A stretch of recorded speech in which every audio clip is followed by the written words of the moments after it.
TAGNBRAG Nation, Rocky family, and Whitetail Institute, welcome back to another episode of Food Plot Chronicles. Now this week we are talking about kill plots. Dave, can you explain to me what a kill plot is? I'm glad you asked. Kill plots are the smaller plots that we try and plant in secluded areas to get closer to the bedding area and allow the deer a safe daylight place to manja.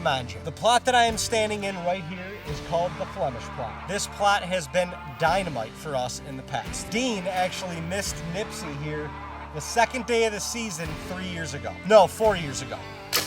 Oh, watching that still hurts me. But these smaller kill plots in secluded areas can be deadly, especially during the early parts of the season. Why? Well, I'm glad you asked again. We typically hug these plots close into the bedding area. This allows the least amount of steps from when the deer get up to when their nose is in the ground and they're feeding. It allows a better opportunity for you to get deer feeding in this plot in daylight. You don't need a whole lot of room to create these plots. In fact, this plot behind me is probably only a third to a half an acre. You also don't need a lot of heavy equipment to provide and produce these plots. And the seed that we put in it is a shorter growing season. That's why we're planting it here at the end of the summer. So chances are, if you're watching this video when the video launches, you can still take advantage of planting one of these food plots right now. It's time for me to shut up. Let's get to the field and show you how this works.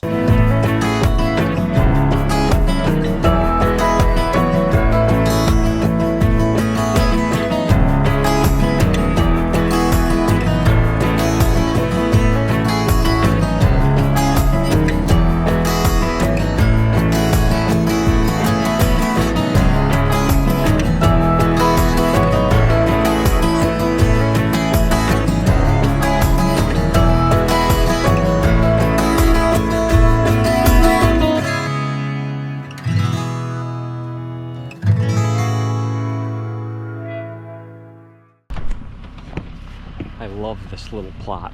We've actually never even had a stand on it, to be honest. But we're gonna change that this year. This was all just tall brush. This is a bedding area.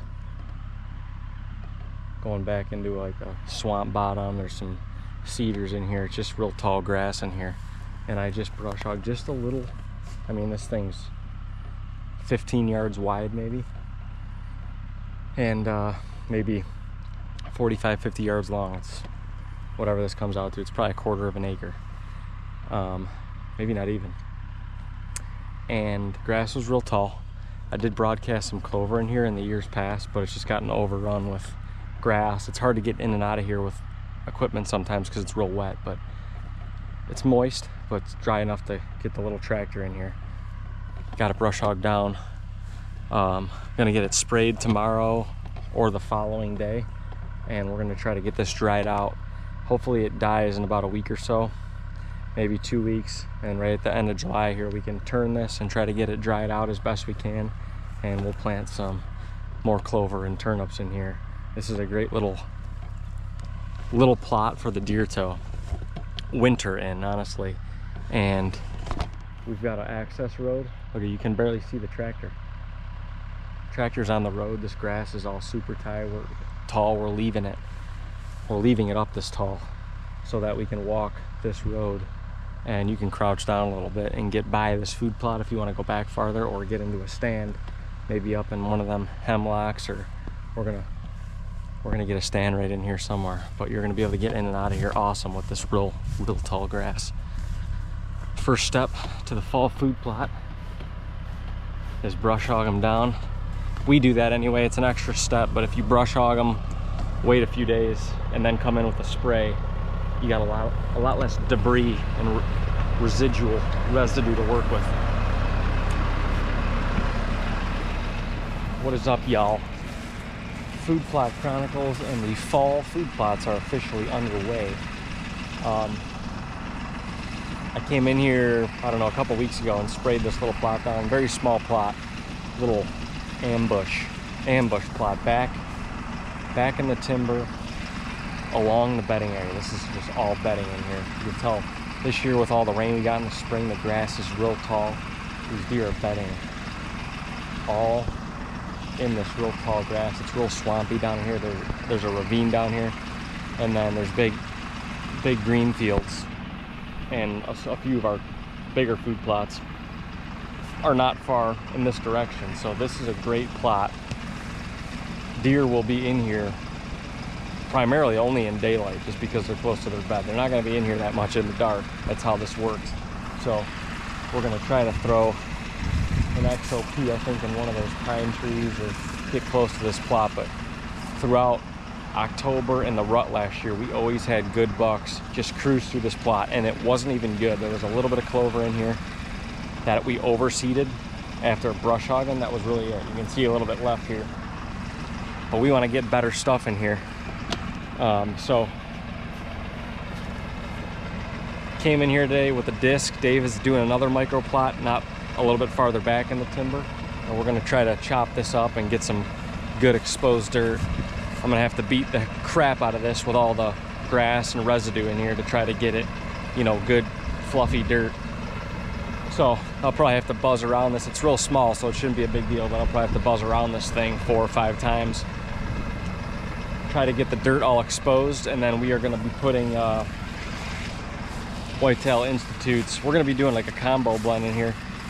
Next year, we want the clover to come up really good, so we're gonna put some winter greens in here, maybe some of the ravish radishes we'll put on top, but we're gonna heavy seed the clover in here so that next spring this comes up really good, and then we can just mow it, and we shouldn't have to plant it next year. We should just be able to keep it mowed, and it'll be a great staging plot just to have clover in here. But this year, when you plant clover in the fall, you might as well have some turnips and some of that extra attractiveness to it. So that's why we're gonna put the winter greens and some of the ravish radish in here just to add a little extra attraction. So let's start getting her chopped up. All right, guys, so a little change of plans here. There's so much grass in here.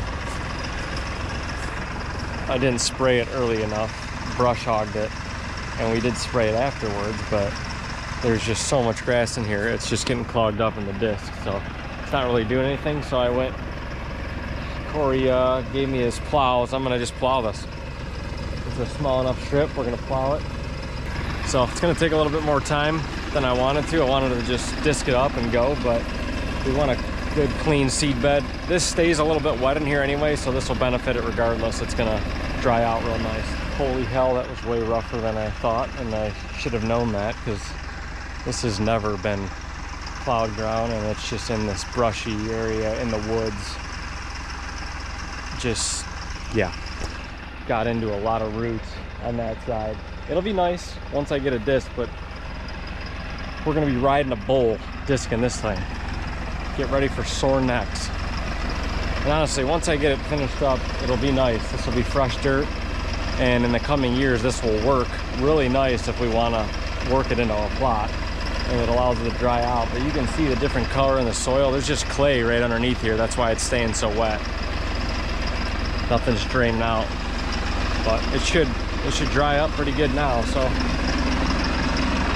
I'm not gonna have enough time to disc it today, and that's actually good, because I'm gonna let this dry up. We're supposed to get 90 degrees and sunny tomorrow. Let the sun beat on this, dry it up, and then I'll come in hopefully Friday and disc this.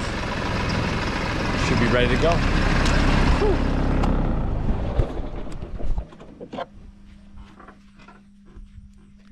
Hey, Gucci man, you got me on the birdie?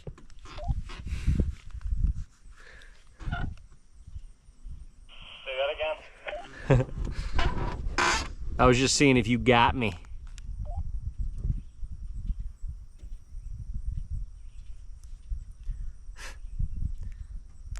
I'm good. I made it back to the Flemish. I mean, it's a little soggy in a couple places, but it was fine. Oh, okay, good. You got all the way back there? Yeah, I got all the way back just fine. I mean, if you wanted to bring the big tractor back here, you probably could, but I don't think you need to. I would work on that up there first, and I'll see where I can get with this. It's pretty brown back here. All right, yeah, just start on that if you feel like you need a little extra to break it up. I'll shoot back there. 10-4.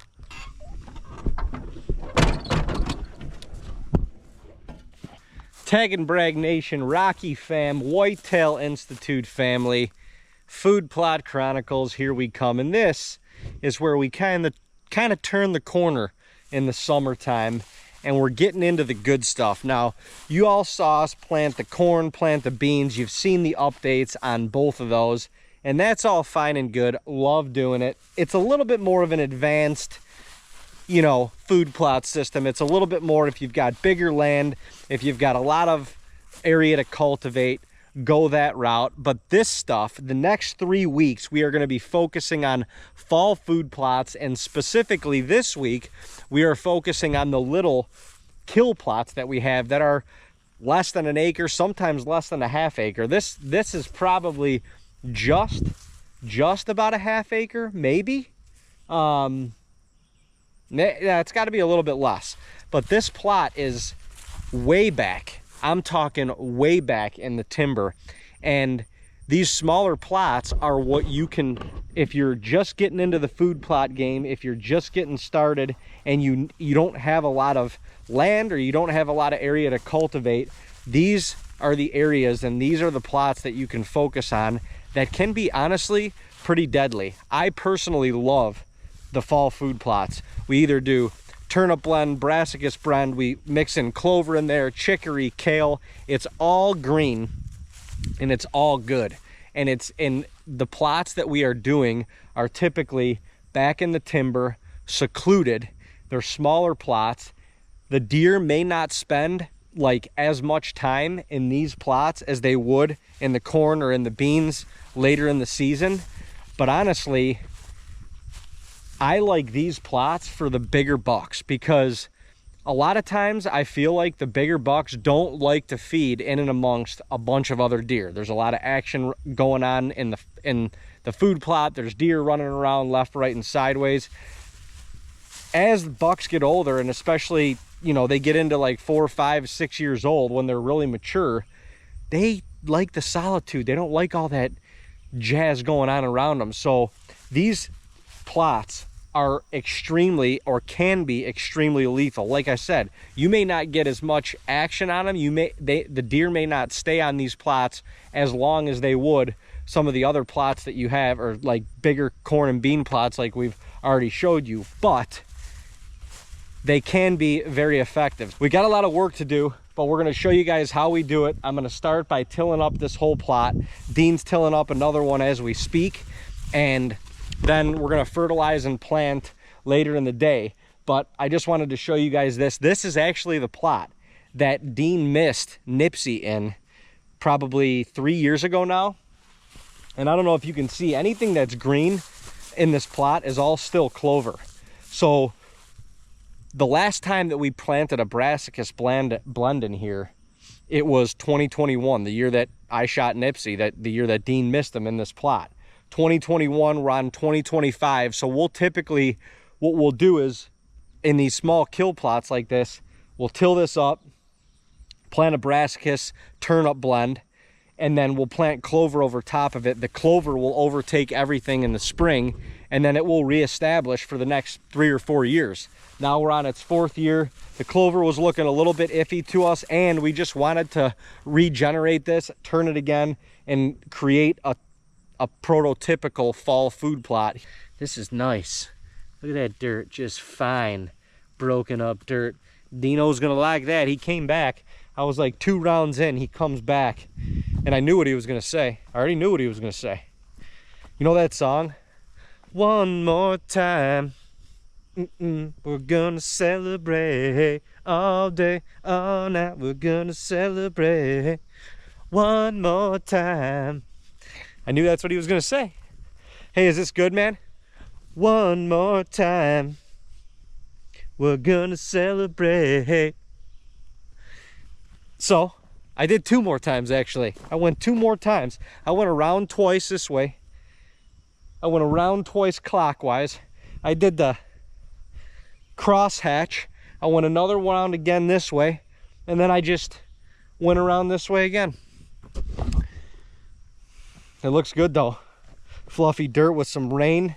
This will pat down, you know, all different from like the corn seed. If the corn seed gets too deep and under some of these clumps, it can't grow. Well, the brassicas blends, we broadcast them on top, so then when it's nice and fluffy like this, the rain comes and kind of pushes all this dirt down, and all the brassicas blends need is a seed to soil contact. Once they get that, they start to germinate. This plot's going to be sick. It is going to be sick. We got a tree stand and one of these pines right here, which looks like we're going to have to do some pruning for.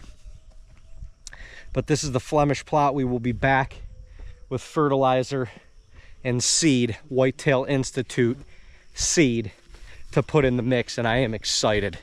I am excited. Food Plot Chronicles rolls on. Got good news, and I got some not so good news. What do you want to hear first? The not so good news is the tractor was overheating, so couldn't go on to the next plot right away.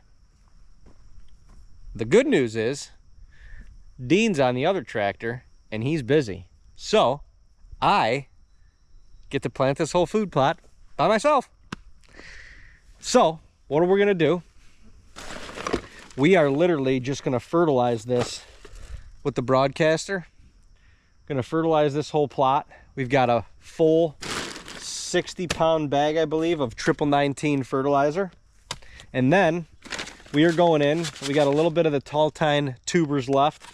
We're gonna mix those with a little radishes. And then we are gonna put in some of the Imperial winter greens as well. This is gonna be a little bit of a combo platter, and a couple different reasons for that. One, this is a turnip blend, and obviously it's an open bag that we've already sprinkled on one of the other food plots, so we're going to finish using that. We've actually never used the Ravish Radish blend, and so I'm excited about it. And the Imperial winter greens, I think actually I'm going to throw in some of the Imperial whitetail clover in there as well. Like I said, the clover will come up a little bit right now, but it's ultimately going to be for the springtime next year when things get a little frisky.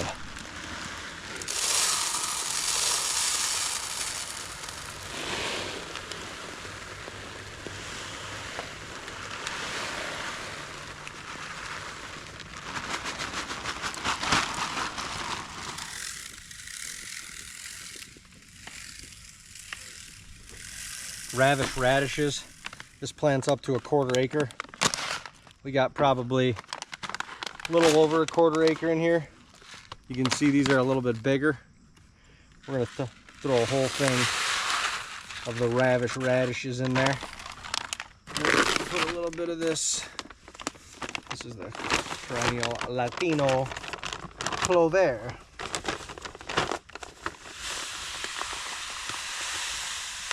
We're gonna put a good mix of that in there. Sweet. So if you'll come down here now, we got a little Roy G. Biv going on. Check it out. We're just gonna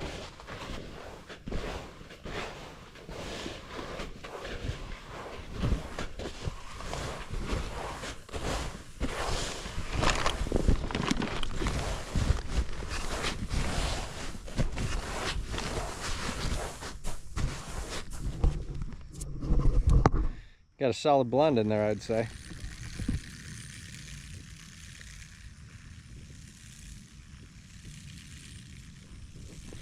All right, folks, you can see all the fertilizer. You can see the blue seeds, green seeds, brown seeds. We got this thing seeded. Feels good. Honestly, one of the first food plots I've done start to finish by myself.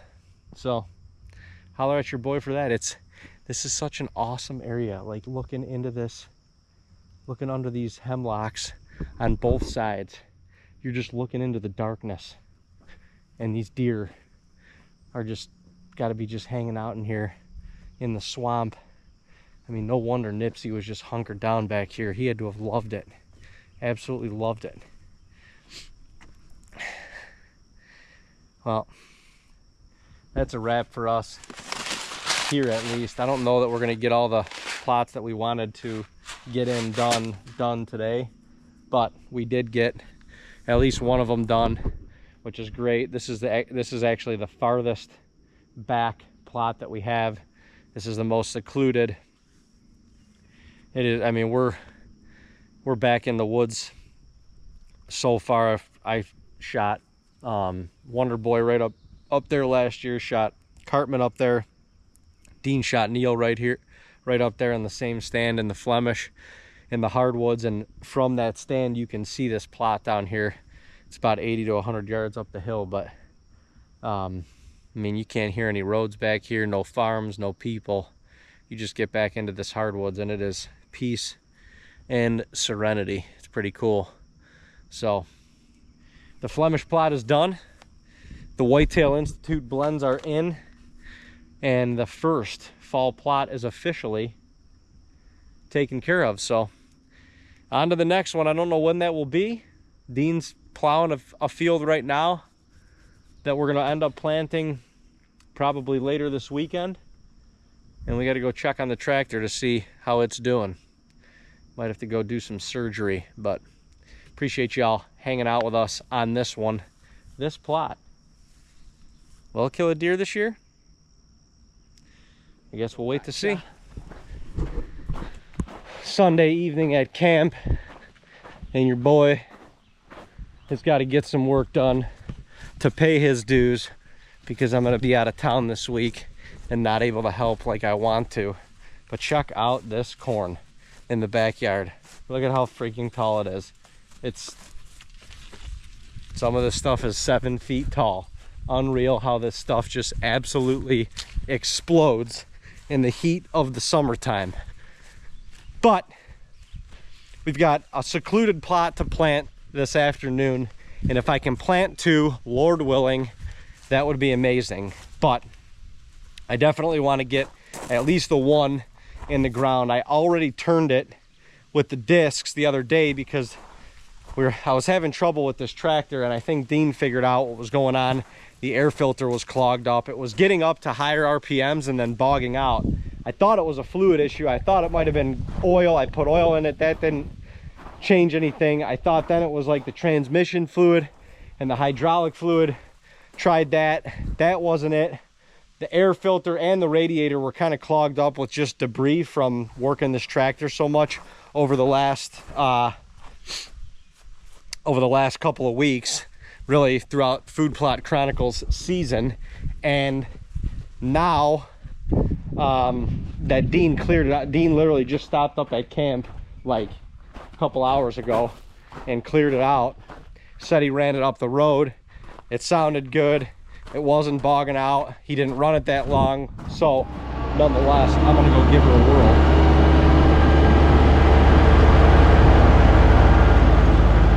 Well, we got halfway back. You don't want to run. I don't know what the deal with this thing is. Kind of annoying, but something's going on. Either a fuel pump.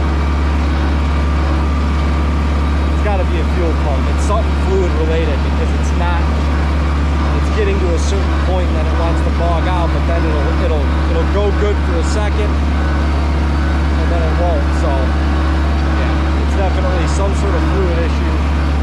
Fuel pump maybe, it's just not getting the juice it needs to, but we ain't gonna run it. Look at it. Lights back on. That light's back on. Sorry, I ain't doing it. So go get the big tractor. We're not gonna be able to get both plots done, which is alright, I guess. But if we can get the one done at least, that'll be good. So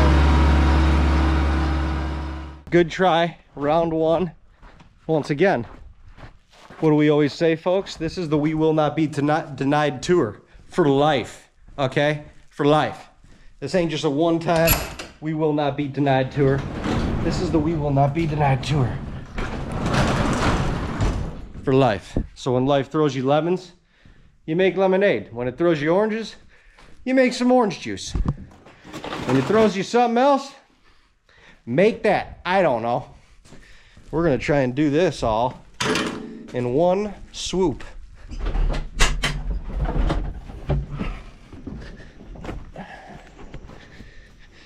All right, TAGNBRAG Nation, Food Plot Chronicles family. Here we are. This is what we call the Flemish. Front Flemish plot. I don't know why I was drawing a blank there, but you can see we got some big chunks in here still.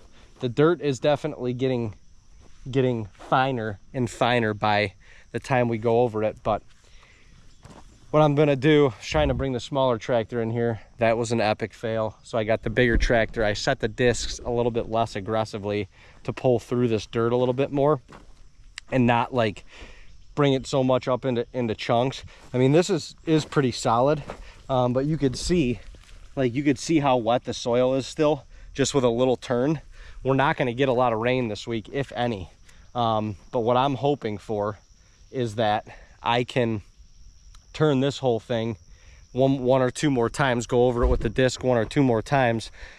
The soil that's on top will be moist enough that I'm gonna put the seed down right away. And when I put the seed down, seed to soil contact with moisture and with the dews that we're gonna get later this week, that it'll have enough to germinate it. So that's the plan, that's the goal. Not ideal situation, but ultimately we've got work to do and we've got to continue on. So that's what's gonna have to work for this plot.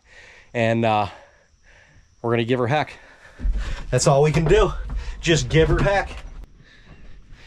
All right, you guys, you can see this is extremely moist. I think this is gonna work out perfectly. And this is gonna be an awesome plot. I've got a little bit of fertilizer in here, spread that, and then I'm gonna just put some seed down and see what we can get to. But I like what I see so far.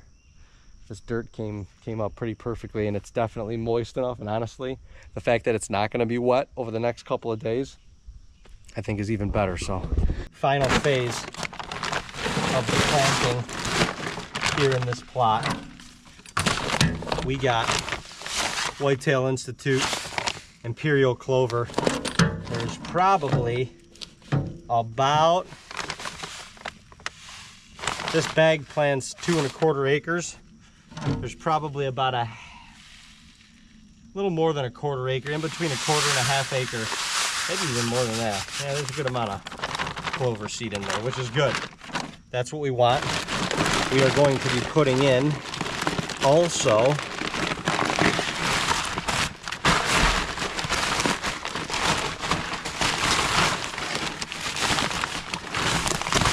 out of here. Oh my gosh, we're losing seed. The winter greens, which is a big, mainly a kale blend, but there's some turnips in here as well. Some green leafy stuff, very good for the deer. And I didn't cut the bag right, so I gotta keep it in this fertilizer bag so we don't lose seed, because Dino does not like when things go to waste, and neither do I. And then the tall tine tubers.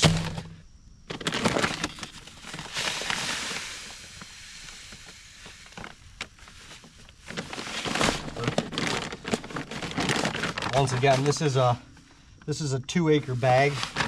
We've got probably 1/3 of an acre here. So we are overseeding this. And as you can see, we got a lot of seeds in here, but we want to mix those all up so they're evenly distributed.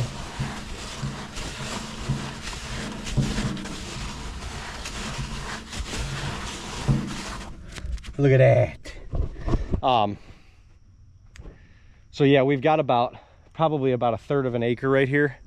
And some of this stuff calls for culti packing. You don't necessarily have to. In this dirt, like it is right now, how it's moist and how we're gonna get easy seed to soil contact, you don't necessarily need to do that. But what you do need to think about is just overseeding a little bit so that your germination rate is right. I think, what do they say the germination rate is on here? Okay, so it's like 85% germination rate. So you consider that with, like I said, not having a culti packer and just broadcasting it right on top of the soil. I'm gonna overseed it a little bit. That's gonna be all fine and good. And it's gonna make for a wonderful, wonderful food plot here on Food Plot Chronicles. This is a little kill plot. I mean, look, you can see how thick it is around here. We are not in the middle of the bed, but we're in the bed. We're in the bed. These deer bed all throughout this lower portion down here, just below this food plot as well. And we're planning on, this is the setup, but we're planning on hanging a stand either in that pine tree right there or this one on the corner over here. And that's gonna allow us to see and shoot right into this plot. But a lot of the deer come through this little cut, and they cut this little corner right here. We had multiple trail camera pictures and video of deer cutting this corner right here. Hopefully this will allow them to come check this out more often and give us a bow shot at about 30 yards right here. We'll probably end up putting a little scrape tree or something right here. We got a Moultrie cell cam with a battery box right here. This is a sick ambush. And if we wanted to get right on the plot, there's a tree right there that we could sneak in them pines and get right up on it. And I wouldn't hate that one either. So either way, this is going to be a phenomenal setup, phenomenal spot, and I'm very, very excited about it. All right, you guys, you can see all the blue seeds in here. Blue, green, yellow seeds along with the white and the red. That's the fertilizer. But you can see how these are all filling in the cracks. They're all just dropping down into the cracks of this dirt already. And this, I believe this is going to work out absolutely perfectly. It's going to work out perfectly. This is a sick kill plot, super important plot. And it's one of those plots where, like, you don't have to have, I know I'm using heavy equipment with this, but you don't have to have like the heavy duty equipment to make this happen. And you don't, look at it, case in point, you don't have to have a lot of space either. You can take advantage of the little tillable space that you have in these plots. And that's what we're doing right here, creating a new one. This was clover last year and it really wasn't even that good. So this is really the first year that we're gonna have a plot right here. And I am so excited, and I feel good about somebody getting a shot out of one of these trees, especially right here. So that's a wrap for this Sunday night, working on the Sabbath, the Lord's Day. But you know what?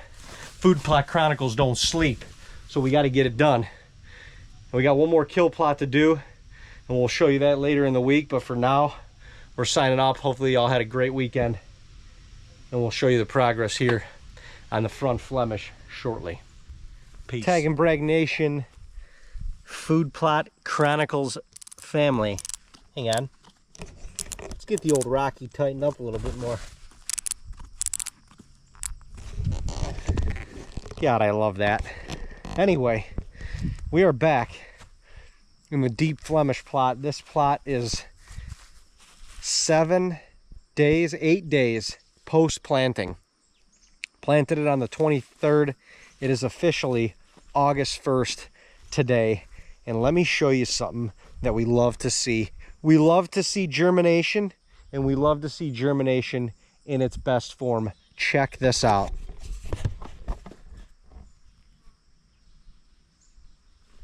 Look at that. Look at all this.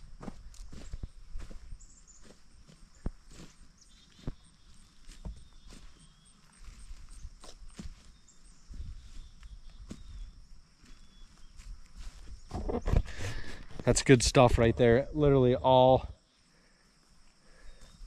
throughout this plot, we are getting great great germination. I can see the next buds of seeds coming up, even smaller than you can probably see in the camera.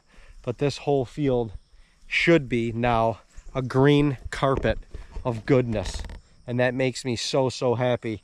So this is basically what you should see about a week after planting. You know, the leaves are not very big, maybe the size of a dime or even a little bit smaller, but you can start to see the little green carpet forming.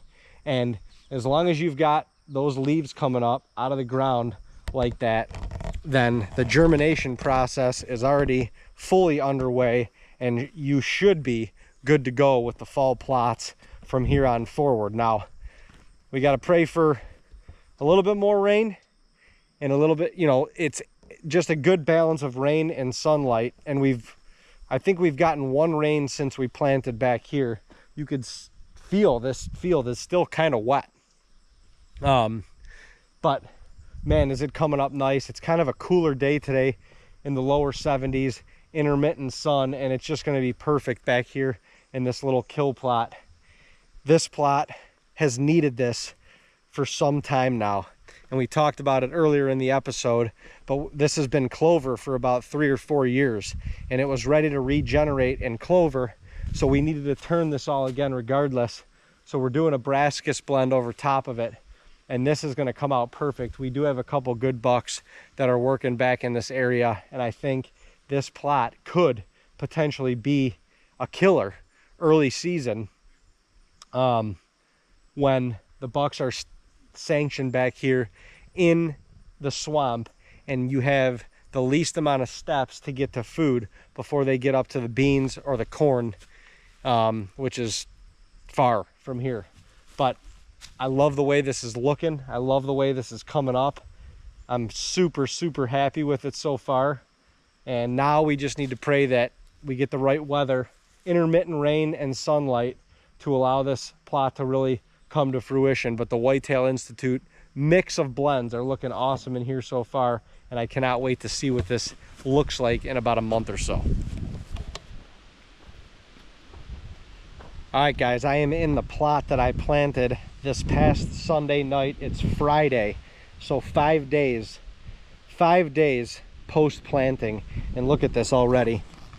Look at the germination we got going on, and look at all the seeds that have not germinated yet. You can see the green and the red or the blue seeds that haven't germinated, but we do have little sprouts of germination that are coming on, and we have not gotten a rain since then. You guys know, look at all these. Look at all this. You can see that the soil is still a little bit wet. We may have gotten a little rain a couple days ago, but we were not expecting any rain. And one of my experiments that I wanted to do was turn this plot as it was still moist and the soil was still moist, plant it, fertilize it, plant it, and see what would happen with just that moisture and no rain. And it's working. Look at all over the place. We got germination at its finest. You can see germination all in here, where this dirt is still dark and is still moist, and the soil in here is still dark and moist, and there it is germinating everywhere. That is awesome. That is awesome, and I'm super pumped because it looks like this plot is going to come up perfectly, especially for the next probably 5 to 7 days. There's not any rain in the forecast right now. So we've got no rain in the forecast. This could be money, considering it's going to be dry for the next few days. And I think it almost needs to be, to dry out the soil a little bit. Those seeds are going to suck all the moisture out of the soil. They're going to use it to germinate, and this field should be freaking awesome. For a second year planting this plot, and the last year we didn't even really till this thing up. Dean just roughed it up a little bit, planted clover, and the clover worked. But this has been such an integral plot in daylight activity because of how secluded it is. Once again, the kill plot, that's what we're after, seclusion at its finest, allowing the deer to come in to here in the daylight hours. And oh, by the way, bedding area right there, bedding down there, bedding all down there. So the least amount of steps from bed to food, That's what we're creating right here. This could be a dynamite plot, and a lethal one at that, come this fall. And I'm excited because we got germination, and that makes me extremely happy. Food Plot Chronicles family, thank you again for coming with us on this fantastic journey. This week we got Whitetail Institute blends going in the ground all over the place, but the first 2 kill plots are in and are germinated in less than a week. That is success at its finest. Thank you, Whitetail Institute, for a phenomenal product, and thank you all for coming along this journey with us. See you later. TAGNBRAG Nation, what do you think of that? We got 2 phenomenal kill plots in the ground, seeded, fertilized, the whole 9 yards in less than a week. And in that time span, we've got germination. Does it make you happy, or does it make you happy? I'm pretty fired up about it. And this plot behind me right here, the front Flemish plot, we did this one without any water. Guys, these plots are so important for your property, and these Whitetail Institute blends are so versatile. If you're not implementing these already, you need to. It's not always about creating massive food sources for the deer. Sometimes it's just about putting the right food source in the right spot, hanging your ambush right next to it, and letting the results speak for themselves. I am so fired up that we already have germination on both of these plots. This is seclusion, this is precision, this is dialing it in to its finest. And don't tell any of the boys, but I'm calling dibs on both of these plots. Thank you everyone for embarking on another Food Plot Chronicles journey with us this week. Don't forget to subscribe to our YouTube channel, follow us on Facebook, Instagram, and TikTok. Go follow Rocky and Whitetail Institute, and we will see you right back here next week with more Whitetail Institute fall food plots to show you. I think I'm just gonna go hang a stand back here right now. If I hang the stand, does that mean I get to sit in it first? I'd say that's probably a good rule, right? Dibs. Dibs.